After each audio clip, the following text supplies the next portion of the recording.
She's a young athlete thrust into a political row she never sought.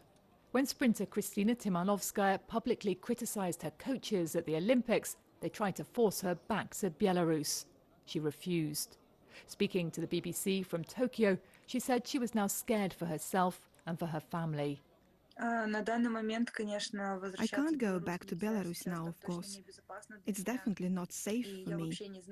I have no idea when I can go back. It may be 5 or 10 years. And today came another reminder of the danger for dissidents. In Kyiv, a young Belarusian activist was found hanging in a park, but his friends don't believe it was suicide. Vitali Shishoff fled to Ukraine last year to avoid arrest. He'd been helping a flood of other opposition supporters who followed.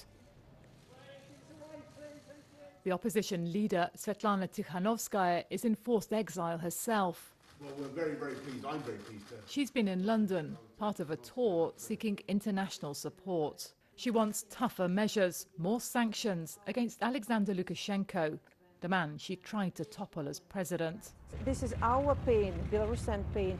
We think that much more can be done.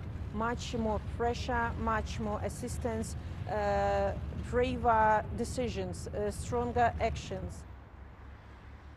Since the disputed elections, the mood in Minsk has changed dramatically. Alexander Lukashenko now firmly back in control. A year ago, this entire square and all the streets around it were crammed full of protesters. It was opposition to President Alexander Lukashenko on a scale like he'd never seen before. But now there's no public sign at all of that challenge, because so many people have been arrested since then that the others have been scared into silence.